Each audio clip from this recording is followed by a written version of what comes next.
Halo semuanya, Assalamualaikum warahmatullahi wabarakatuh. Perkenalkan, nama saya Anita Dewi Purwanti dengan NIM 23115753 dari F07. Saya di sini akan menjelaskan tentang hukum dalam lingkungan bisnis.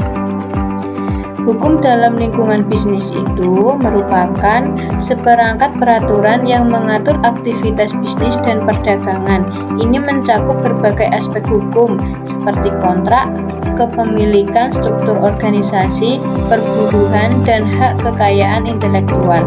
Tujuannya untuk menyediakan kerangka kerja yang mengatur perilaku bisnis, memastikan kepatuhan terhadap peraturan, dan melindungi hak-hak semua hak yang terlibat.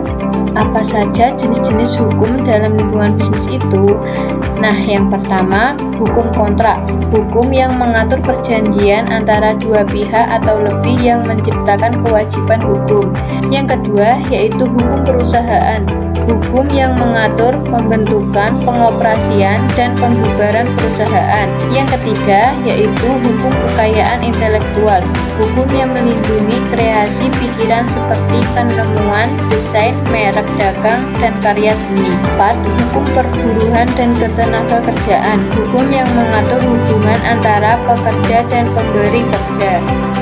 Yang kelima, hukum pajak. Hukum yang mengatur pemungutan pajak oleh pemerintah. Dan yang terakhir yaitu yang keenam, hukum lingkungan. Hukum yang mengatur dampak aktivitas bisnis terhadap lingkungan.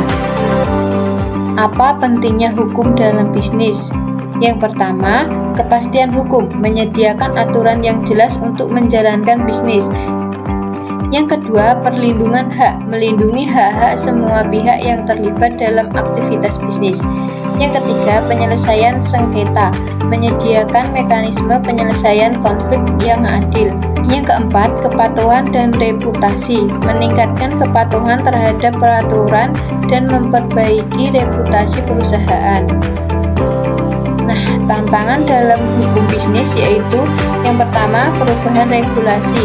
Regulasi bisnis dapat berubah dan mempengaruhi operasi perusahaan. Yang kedua, kompleksitas hukum. Hukum bisnis seringkali kompleks dan membutuhkan pengetahuan khusus. Dan yang terakhir yaitu globalisasi. Operasi bisnis lintas negara memerlukan pemahaman hukum internasional. Sekian penjelasan yang dapat saya sampaikan. Semoga bermanfaat. Kurang dan lebihnya saya mohon maaf. Wassalamualaikum warahmatullahi wabarakatuh.